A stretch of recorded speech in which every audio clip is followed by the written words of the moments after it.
Let's begin with this issue of Robert Mueller. You've actually been quite critical of Mr. Mueller as well. Back in a couple of weeks ago, you said, I mean, actually on Friday, you said Republicans need to focus on closing down the independent counsel because it clearly isn't independent. So you believe that President Trump should order? No, I don't think Trump should do anything to him. But I do think the congressional Republicans ought to look into this. Mueller's first 4 hires were all Democrats. One of them had worked for the Clinton Foundation. One of them had, in 2 cases, deliberately hid evidence from the defense, one of which was repudiated by 9-0 by the Supreme Court. These are bad people. Bad people? Bad people. I mean, these are people who are going to be after Trump. I had Ken Starr. He did not hire a single Republican in the first wave. I had Ken Starr, the former independent counsel, on the show yesterday. He said this is a fantastic team of complete professionals. Well, Ken Starr and I live in 2 different universes then. I think when the first 4 people you hire all donated to the Democrats and to Hillary, when in one case they were basically reprimanded by the Supreme Court for hiding evidence in a case which cost 85,000 people their jobs.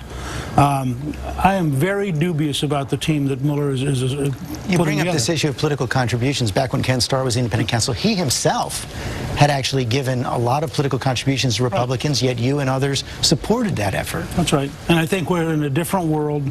And I think if you look at the intensity of where we are right now, whether it is somebody holding up the bleeding head of the president or a New York play showing the assassination of the president, we're in a period where if people think this is going to be a neutral, professional investigation, I think they're delusional. But you yourself a couple weeks ago, and you know this, had a tweet where you said Robert Mueller is a superb choice to be special counsel.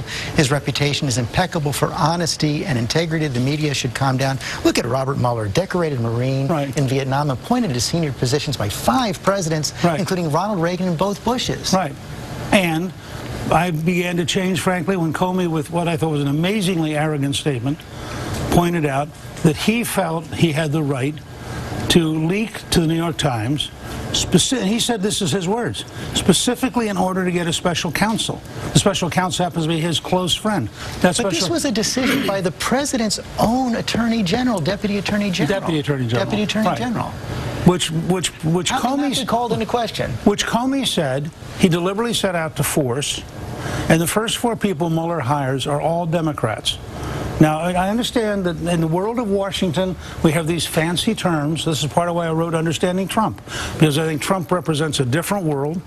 I think the establishment has been traumatized by Trump's victory, and I think things go on right now that are unthinkable. Again, I'm operating, I mean, it doesn't seem to affect the news media. I'm operating in a world where somebody can hold up the bleeding head of the president, somebody can assassinate the president in a play, and people go, oh, well, that's just politics. Neither one of those are Robert Mueller.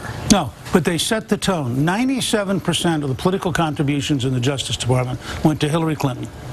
Now, if I'm looking at a culture where 97% of the donations went to Clinton, do I think maybe that culture might be biased? So you're just saying, basically, if that's your point, you're saying that anybody that is appointed by the Justice Department cannot investigate the president. Comey appointed Fitzpatrick back when Comey was Assistant Attorney General, and Comey knew at the time that there was no crime involved, and he knew who had leaked. This is an obscure case, except that case then let Fitzpatrick for a year during the Bush re-election cause trouble. I'm just telling you, here's what's going to happen. They're going to go out, and then they're not going to get Trump. They're just going to annoy him.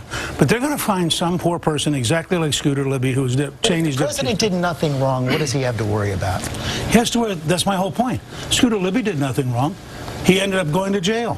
He did nothing wrong. He was not part of the case, and the independent counsel was trying to flip him to get Dick Cheney.